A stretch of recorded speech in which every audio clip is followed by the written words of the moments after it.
Let's talk about us. Okay. We were always friendly.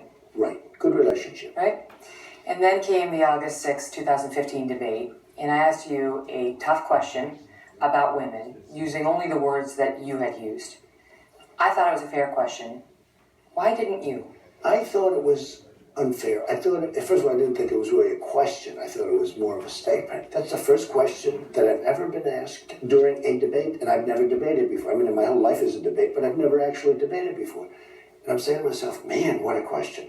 And then, of course, then you have Brett doing his thing, so I'm saying to myself, I got 2 hours of this. I don't really blame you because you're doing your thing, but from my standpoint, I don't have to like it. Afterward, you said that you didn't feel that the moderators had been nice. But do you think it's the journalist's role to be nice to presidential candidates at a debate? No, fair. I don't care if they're nice. You use the word nice. Well, okay. No, I don't think so. I mean, I might have said they weren't nice, but that doesn't mean they have to be nice. Mm-hmm. I mean, I've known many... You know, it's not a cocktail party. No. I tell you what, in a certain way, what you did might have been a favor, because I felt so good about having gotten through. I said, if I can get through this debate with those questions, you can get through anything. You seemed to stay angry for months. Yeah. Was that real, or was that strategy? Well, I'm a real person. I don't say, oh, gee, I'm angry tonight, but tomorrow you're my best friend.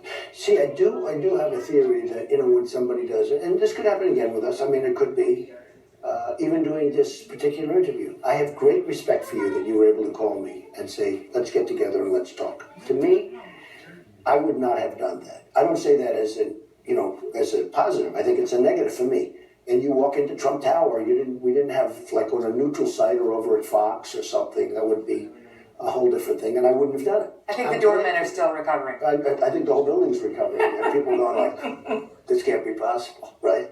And this is the first you and I have ever discussed what happened between us over the past 9 months, because you and I did not talk about that. We didn't discuss it. No, we didn't discuss it. So when you look back on the past 9 months from that first debate to now, any regrets?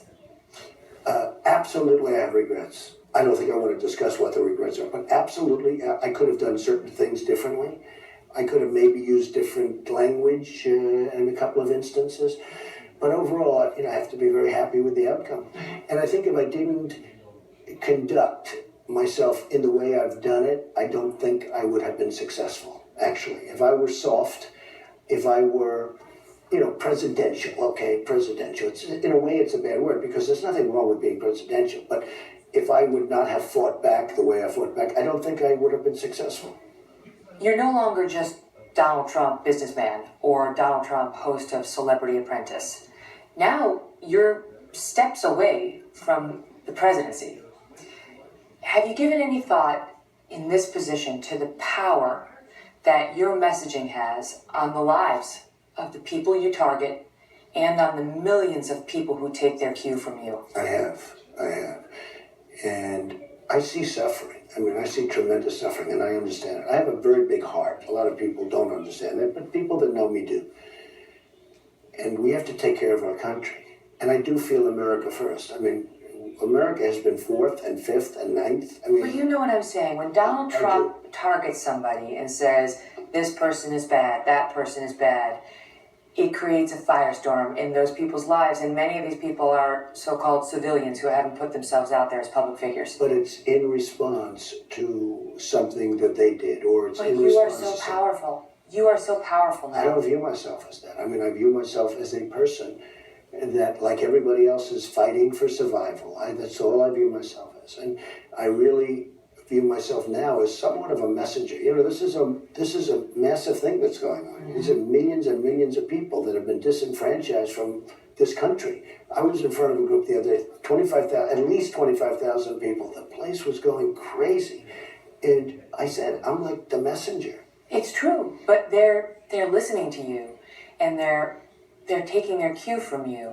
So that's the question: is whether now, so close to the Oval Office, whether you will take that responsibility seriously and change your tone to try to be more unifying and less divisive. I do take it very seriously, and I understand what's going on. And when I see the fervor, when I see 25,000 people that have seats, and not one person during an hour speech will sit down. I say, sit down, everybody, sit down, and they don't sit down. They refuse to sit down. I mean, that's a great compliment.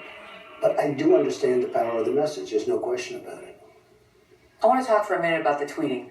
Okay? Set the scene for me, because I know where I was when I was on the receiving end of a lot of those tweets, but I've always wondered where you were. I'm picturing like a crushed velvet smoking jacket, chaise lounge, slippers. Maybe not as fancy as that. Maybe probably a lot less. Walk us through it. You said it's you if it's past 7 in the evening. This weekend, I picked up 114,000 people. Well, what do you think? You'll pick up your iPhone and actually tweet yourself? Usually after 7 or 8 o'clock, I'll do it myself. But during the day, if I'm in the office, I have a number of people that I'll just crawl out and tweet to. It's always my right. You call out exclamation point. I'd say exclamation point. Sad. You know me well. No, I'll say exclamation point. I'm familiar. So they'll type it out for me real fast. Bring it in. I'll be in a meeting. Blah, blah, blah, boom. Put an exclamation point here, and I'll send it in. So I don't do the physical. Now, after like 7 or 8 o'clock, if I'm home, I'll do it myself. And I have fans, you probably learned, and I didn't do this for this reason, but when you and I were having our little difficulty, you probably had some pretty nasty tweets sent your way. I don't want to say, but I've heard that. I don't want that to happen, but I have fans, they really love, we have an unbelievable bond. We have an unbelievable You retweet some of those. It's not just the fans. Yeah, but not the more nasty ones. You would be amazed at the ones I don't retweet. Bimbo? Well, if there was a retweet, yeah. Did I say that? Many times. Ooh, okay. Excuse me. What do you think Not the most horrible thing, again, politically, or not the most. Over your life, Megyn, you've been called a lot worse. Is that right? Wouldn't you say? You've had a life that's not been that easy. And it's not about me. It's not about me. It's about the messaging to young girls and to other women. It's a certain amount of fighting back. It's a modern day form of fighting back. I mean, it really is. But you going to stop that as president? Well, I'm going to stop it about you now because I think I like our relationship right now, so I'm certainly not going to do it with you. Yeah, I think now so. You have my cell phone. That is actually much more efficient. You gave me your cell phone number. And you promised you would not use it for evil. No, I promise. You'll never see that. If you don't become president, will this all have been for nothing? Or will you have changed America? So, I got a call from a great writer who said to me, congratulations. I said, congratulations on what? He said, what you have done has never been done before. I said, what have I done? He talked about different things. And I said, well, unless I win, I can't do the changes. I can't make America great again. I can't lower taxes and make our military strong and get along with other nations, frankly, that we don't get along with right now, but do better with them, so they're not ripping us off like they all are. But I said, unless I win, I can't do that. He said, no, you're wrong. What you have done has never been done before, and it'll go down in history. And I appreciate, and I don't want to really talk about it because in case it doesn't work out, I guess I'd rather have that narrative. But I will say this, if I don't go all the way, and if I don't win, I will consider it to be a total and complete waste of time, energy, and money. Mr. Trump, thank you very much. It's been fascinating. Thank you very much. I appreciate it. Thanks, Megyn.